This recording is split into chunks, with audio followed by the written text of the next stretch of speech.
Very good morning, all of you. Welcome to FMHM class.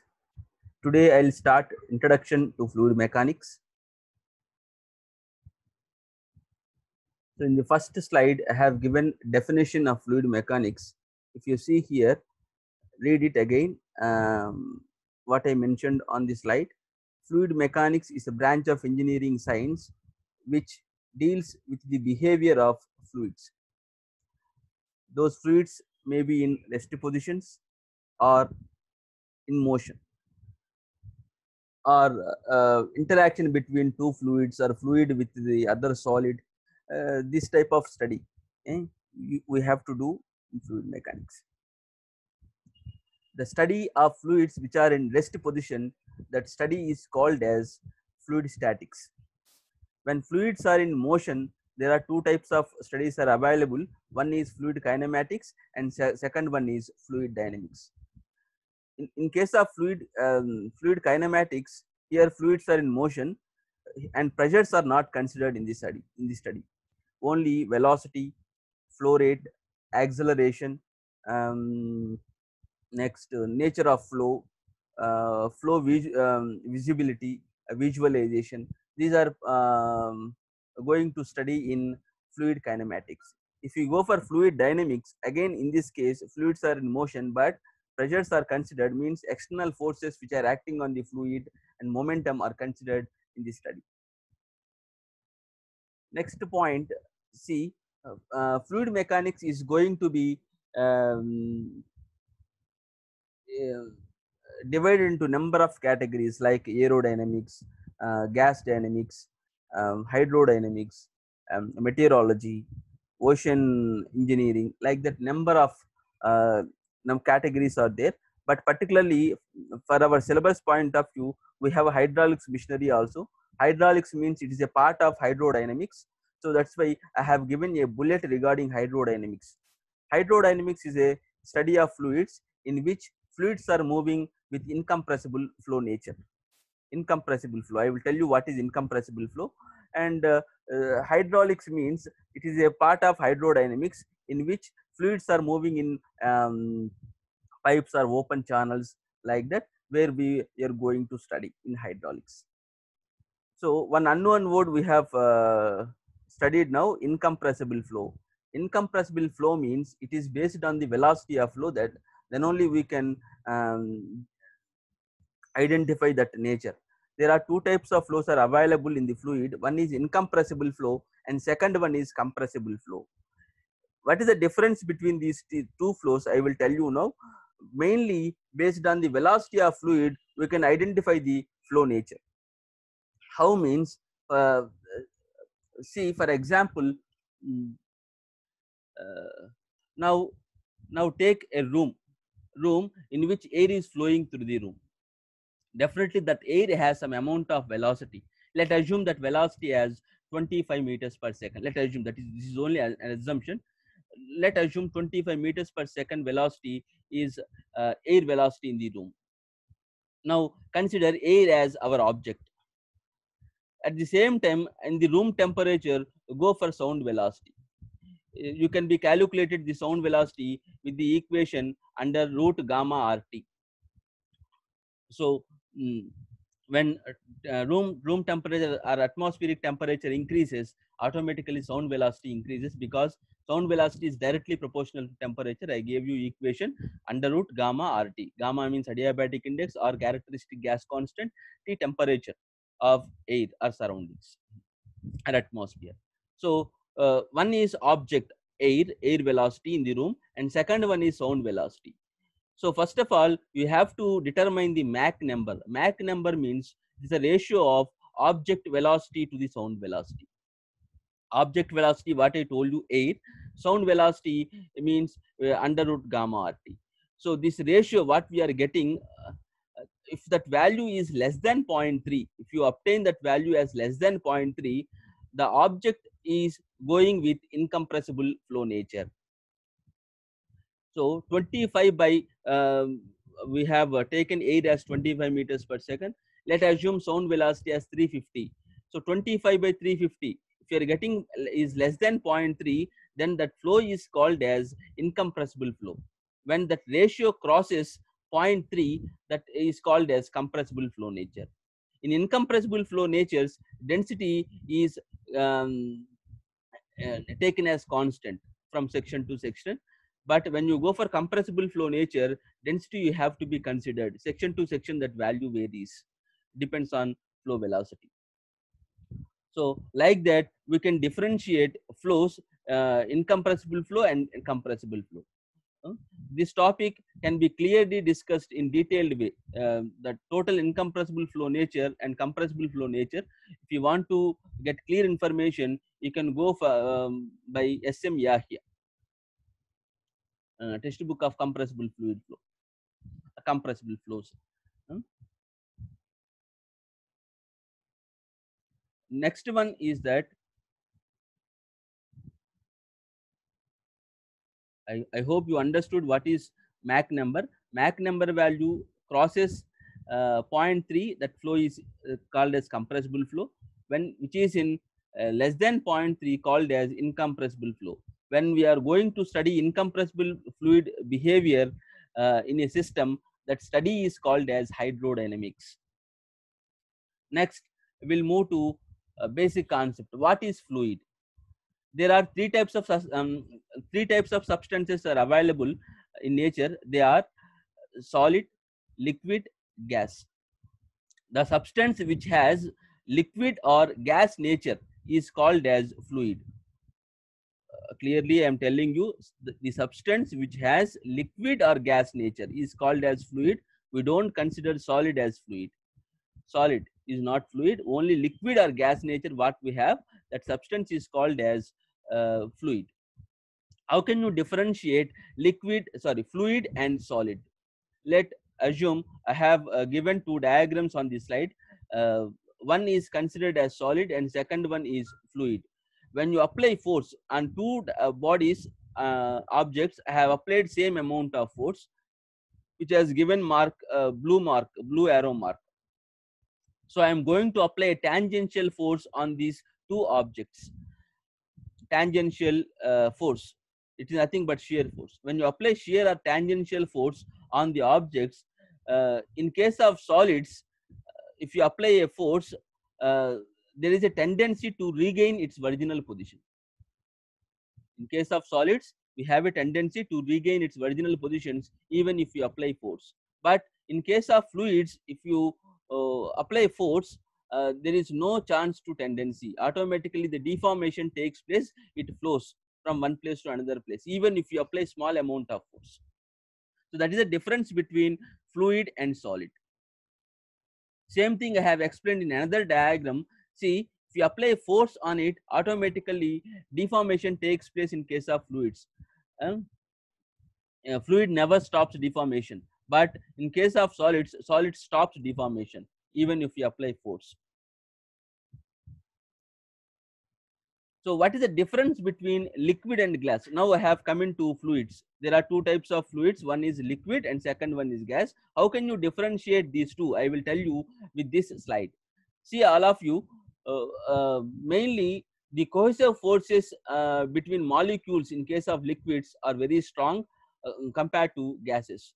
Due to the strong cohesive forces between molecules, they will try to take or occupy the shape of the object what we have. For example, if you keep liquid or take water, if you take water, if you pour in, that water into a vessel or container, automatically that water takes that shape due to that strong molecular forces what we have inside. But if you go for gases, it is not possible, because the cohesive forces between molecules are very weak in case of gases. That's why automatically those molecules will try to occupy the entire space what we have, room or surroundings what we have, and automatically tries to occupy. So the volume will be very larger compared to liquids. And one more thing, if you observe carefully, in case of liquids, we will be having a free surface. Free surface means that is the interface between two fluids. For example, if you take container, if you keep water inside, water is going to associate with atmospheric air. But between these two fluids we have interface called free surface. But in case of gases, this free surface is not available. We cannot see that free surface in case of gases. So that like that we can differentiate liquid and gases. And what are the applications of fluid mechanics? For examination point of view, this is important. You can write number of applications what I mentioned on this slide. Uh, Not only this one, everywhere fluid mechanics applications are available. Everywhere fluid is going to contact with object or system. There is no particular object in the world which are directly or indirectly is going to be contacted with fluid. So everywhere we see fluid mechanics. Every object is going to associate with fluid mechanics in the nature. So some of the examples I have mentioned on this slide, I will read it each and every one. I will try to explain with one or two examples, depends on situation. Okay, first of all, biomechanics. First example in case of applications, biomechanics. Biomechanics is a science of movement of living body. So number of parts are there. In each and every part, blood is going to be circulated through a velocity, with some amount of velocity. So proper study, if you want to study that blood behavior for all parts, here fluid is fluid is associated, so you should go for fluid mechanics. Next one, household applications. Household applications means every object is directly is going to associate with fluid. For example, if you go for cooking, fluid behavior is there. Refrigerator, inside we have a refrigerant, a liquid, or gaseous nature, a fluid. So fluid mechanics is there everywhere in nature. In our house, fluid is directly associated with those parts or objects. Next, mechanical engineering applications. Number of parts in mechanical engineering, already name tells you mechanical. It is going to directly or indirectly associated with a fluid. For example, go for a turbine. Turbine is a mechanical element in which we have a rotor, a rotating element. While when a fluid passes through a rotor, fluid means gas or liquid, whatever it may be. When fluid is going through a rotor, automatically some amount of power develops. Expansion takes place, pressure decreases, temperature drops. So this energy drop is converting into mechanical energy.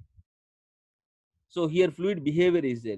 If you want to study, there is a chance of fluid mechanics. There is a you can focus on fluid mechanics, like compressor, like mechanical elements, a pump. Number of elements you can take it. Next one, civil engineering. In case of transportation of river sediments, air pollution, water pollution case, like that, number of applications, number of examples you can see in civil engineering. Next, chemical engineering. If you want to process a chemical for industry, there is a fluid behavior. Fluid mechanics part is there in case of processing of chemicals. Next one, turbo machine. Turbo machine is a word. A turbo machine is a device which develops or absorbs amount of power by using a rotating element which is placed inside, through which fluid is moving. So without fluid, you cannot develop or absorb power. So see turbine. Turbine is a turbo machine. See, go for compressor. Compressor is a turbo machine. But turbine develops power, compressor absorbs power.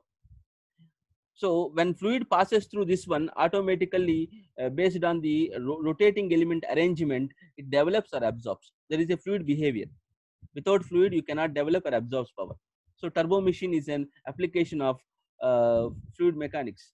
Automobiles, go for IC engines.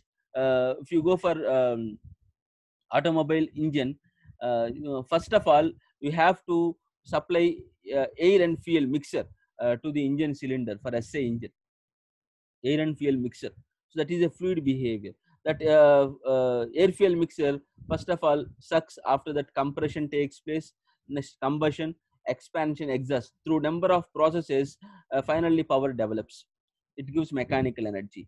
So if you want to study that fluid behavior at each and every process or each and every section, there is a study of fluid mechanics.